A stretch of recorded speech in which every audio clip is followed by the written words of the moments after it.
Good evening and thanks for joining us. Social media started yet another protest, this one here in the U.S. Now it's known as the Occupy Wall Street movement. The protest started September 17th. Now it's spread across the country and around the world.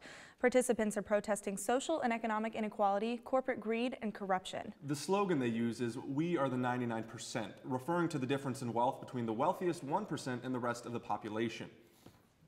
David Hodges joins us live from the Occupy Greensboro camp. Critics of the Occupy movement say they are looking for one saying to sum up the protest, but what we found since we've been here is there is not one message but many coming from different people, and one that is particularly close to our community. Of how broken the system is and how it's not representing the people anymore. It's getting worse and worse for my kids, and as a parent, and it makes me nervous for my children and all children, that what's the world we're going to give them. Members join for different reasons, but why many of them pitch a tent and stay is because they want to leave the world a better place. But one of its most committed members has already left quite a legacy at Elon. I have nothing but love in my heart for Elon.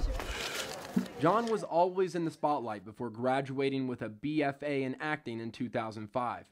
He lives paycheck to paycheck, working part-time at a nonprofit theater company in Greensboro. It's a position he didn't see himself in when he graduated. I remember thinking like I was on top of the world when I graduated college. And what's great about Occupy Greensboro is that I'm on top of it again. I'm taking responsibility for the society I want to live in.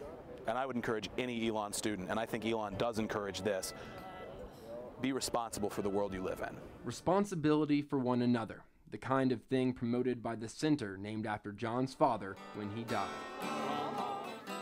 His connections to Elon are deep, even though he's gone from campus to campground.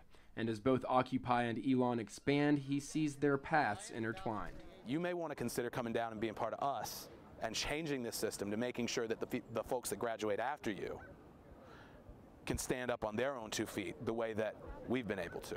The stage is set for John and the Occupy movement. He's hoping for a happy ending so those at Elon can look forward to a strong beginning.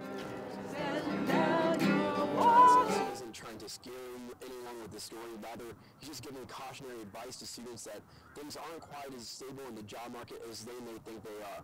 He also said that his experience, his background is different than a lot of the other people at the Occupy movement. As you can see behind me, it's campground, it's tents. He's used to campus dorms, but when he shares his experiences, when he shares his stories, it's a bond that grows and becomes only sronger over time. Live in Greensboro, David Hodges, Phoenix 14 News.